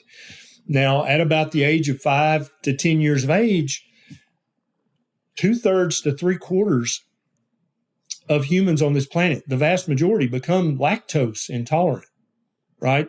Lactose intolerance is not a disease. That's actually the default state for humans. That's actually the default state for every other mammal on planet Earth, except for mammals that have been around humans for the last 5 to 10,000 years, right? There is no example of a mammal in the wild with lactase persistence as an adult mammal. Think about that. There has to be implications from that. And keep in mind, before I hurt your feelings, I love dairy. I know. But I do not think that dairy is part of a proper human diet for adults. There are also, there's reliable research that shows that between the ages of 10 and 20 years of age, the majority of people become sensitive to the caseins and the wheys in dairy. And so it may not be a lactose intolerance issue. It may be a casein or whey intolerance. And it can manifest itself as skin issues or joint issues or mental health issues or gut issues. It can be any of those, just like we talked about earlier. And so it may not be just readily apparent. Like with lactose intolerance, you drink milk, you're going to know immediately. You're going to have immediate gut feedback that was a bad decision, right? And so fermenting the dairy makes it less inflammatory for the vast majority of people. Indeed, many people with lactose intolerance, if you ferment the dairy completely, they can tolerate it, right? And you also, when you ferment dairy, you bend the casein protein and you bend the whey protein. That's why it goes from a liquid to a solid. You've changed the 3D architecture of the proteins. And for most people, that makes the proteins less inflammatory as well. And if you talk to the right archaeologist or anthropologist, they will tell you that we discovered fermenting dairy by accident. Almost certainly that was an accident, right? But then we all started fermenting all dairy because it made the dairy less inflammatory. So a larger percentage of our tribe in a starvation, poverty situation, 20 or 30% of our people would die from diarrhea or something if we just had to live on dairy and nothing else. A lot of us wouldn't make it. But if you ferment the dairy, then a much larger percentage of the tribe can at least get by on the dairy. And so fermenting dairy does not magically unlock some magical nutrients. It just makes the dairy less inflammatory. Okay. And that's the take home message. And I lose people when I start bad mouthing dairy because it's so delicious.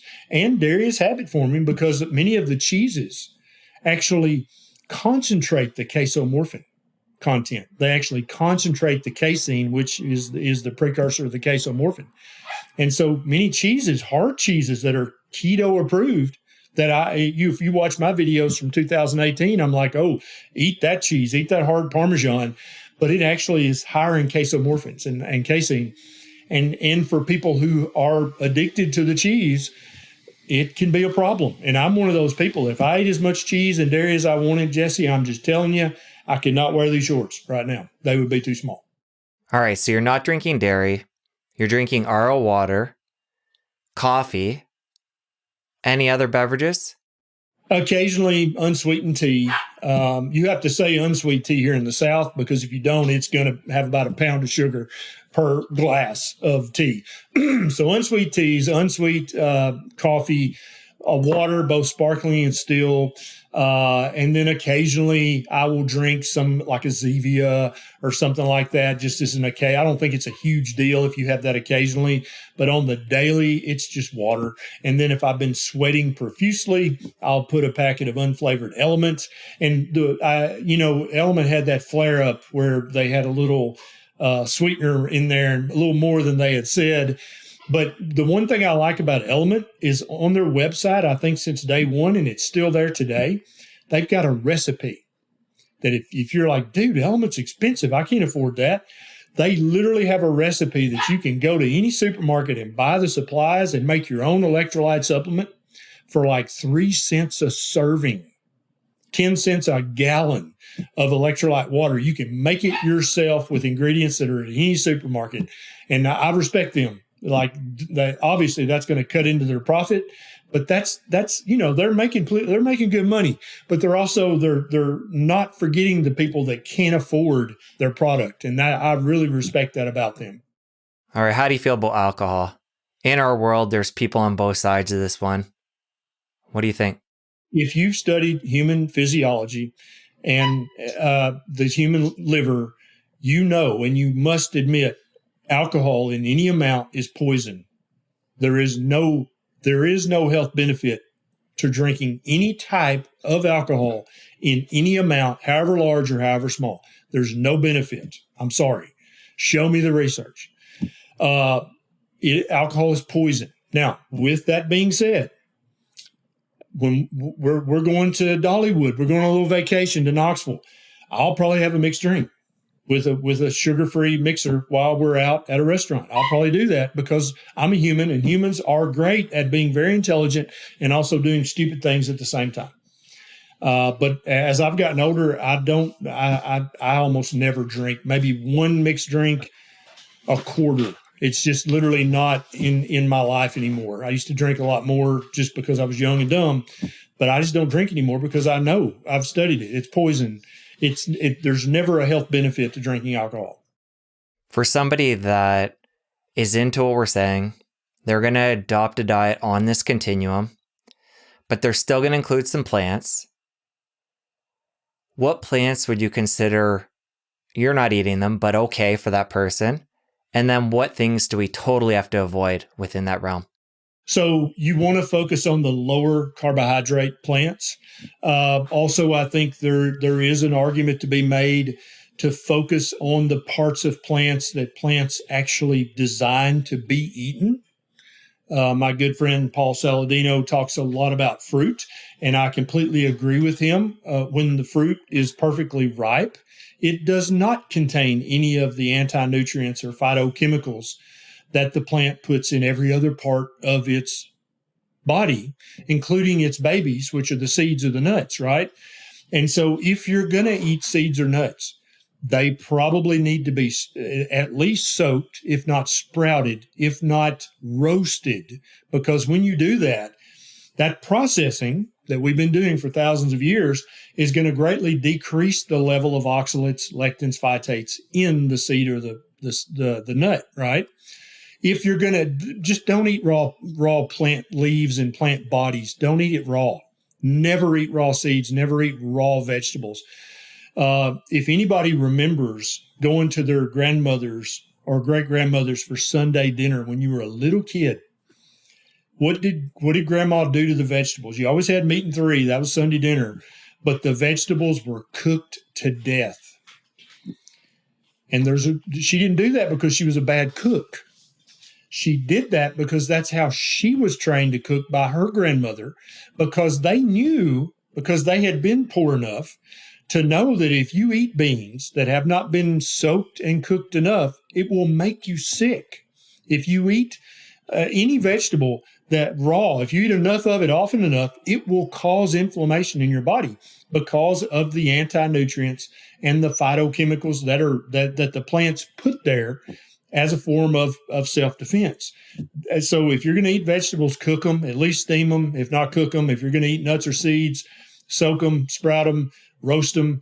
That's going to knock down the inflammatory phytochemicals to the point where most people can ingest them without seemingly having any inflammation.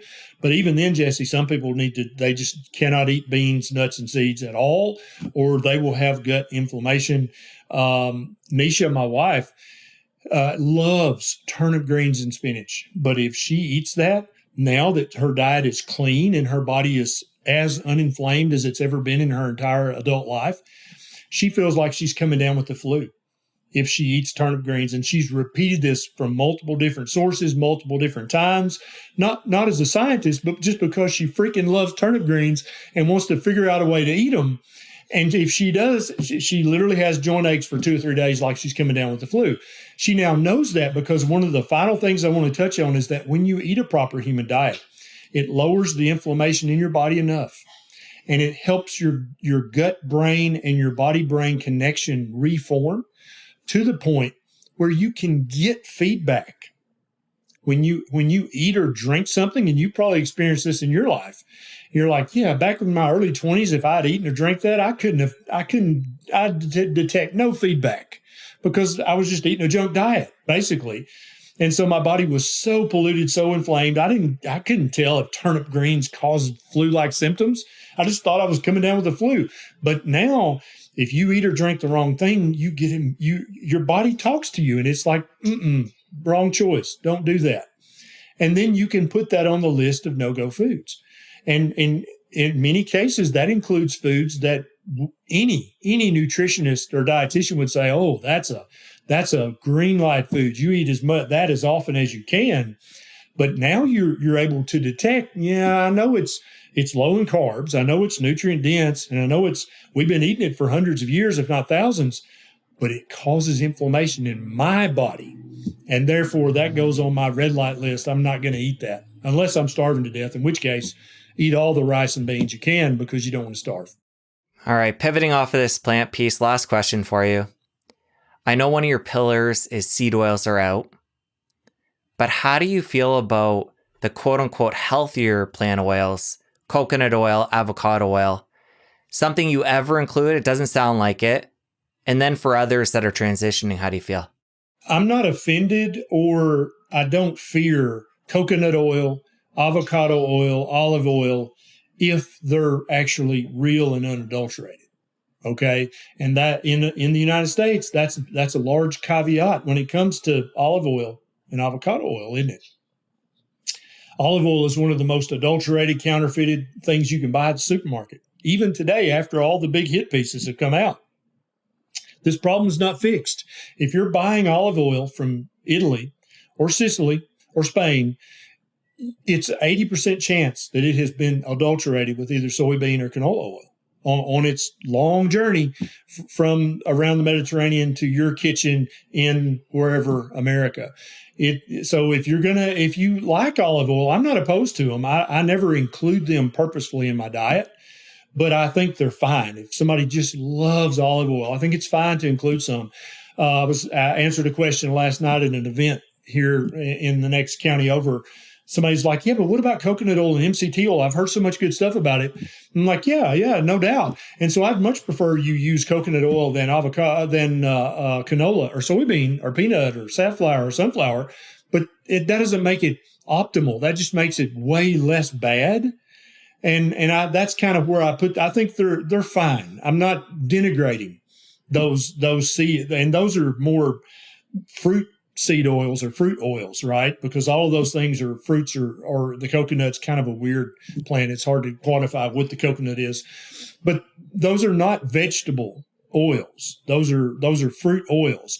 And you can also make all four of those on your kitchen stove, right? You can make coconut oil, avocado, olive. And people have made those over just an open fire for hundreds, if not thousands of years. You don't have to have a chemical factory to make olive oil or avocado or coconut oil. You can make those yourself on your own stove. And so that to me tells me, okay, those are much less processed. We've been eating them for at least 1,000 years, if not longer. So we've had much more time to kind of acclimate to them, right? And so I think those are fine, but I don't in any way think that those are necessary for optimal health, like many people will still say. Animal fats are going to give you all the monounsaturated fatty acids you need. Animal fats are going to give you all of the essential fatty acids that you need. Animal fats are going to include so many vitamins in them and minerals that you can't really get from plant oils at all unless they're fortified. And anytime you have to fortify a food, that means it was junk to start with. Isn't that right? That kind of makes common sense, doesn't it? And so animal fats are all you need. If you love the taste of olive oil, fine, drizzle it. That's fine. And you can actually drizzle olive oil on your meat and eggs, Jesse, and then you can tell your doctor you're eating a Mediterranean diet. Somebody that's tuned into this point, they're new to this way of eating and living. They like what they're hearing, but they're on the fence. What do you say to them in closing right now to give them that inspiration to take action? So what I'm recommending to you right now, and what Jesse has given me the platform to recommend and reach you right now, is this is not a fad diet. This is not a new invention. This is nothing that I recommend you eat is made in a chemical factory. There is no ability to scale this up and make $1 billion and have a huge food industry that destroys planet Earth based on the foods I'm telling you to eat. Okay. This is something that humans have been eating for at least 12,000 years, if not much longer. Right. So that's the first thing, is dispel the myth that keto or carnivore is some fad diet. This is literally the oldest diet known to humanity. This is the original diet. Okay. So don't think this is a fad. So by definition, it cannot be dangerous. It cannot be bad for you, because the four things that humans have been doing for the longest period of time as a species is breathing air, drinking water, playing in the sun, and eating meat. Those are the four things that we have been doing for the 250 to 300,000 years that we have been Homo sapiens sapien. There was no canola. There was no soybean. There was no cottonseed, Crisco. There was no plant butter. What the hell? None of that stuff was in existence. So what I'm telling you is not eat this new fad diet. I'm saying let's go back and eat the original diet. It'd be like telling my cows in the pasture, why don't you start eating grass again? Because that worked real damn good for you guys for a long time. That's what I'm telling you to do. And also I'm saying you don't have to buy anything from me. You don't have to click any affiliate link. You don't have to buy any line of supplements. You just eat beef, butter, bacon, and eggs, and try to include 2 to 4 ounces of liver once or twice a week. And your health is going to start to transform in a way that you didn't even really think was still possible at your age. And all I want you to do is try it for 90 days. You can do anything for 90 days. And if you're like, damn, that's a long time, then do it for 30 days. Just do it for 30 days and see what your body tells you. See what kind of signal you get back from your body. What happens on the scale? Take your body measurements. What happens to your measurements? What happens to your strength, your mental clarity? What happens to your stamina while you're doing that? And don't undereat the fat. Fat is good for you. Fat is not bad for you. That's my pitch right there, Jesse. Not a penny to be made by Dr. Berry or by Jesse. Just try it for 30, 60, 90 days. And then at the end of that, if you feel terrible, then fine, Dr. Berry was wrong. That's not for you. Go back to eating your Cheetos and Ding Dongs and Pepsi Cola. All right, Ken, good place to end it. Thank you for that.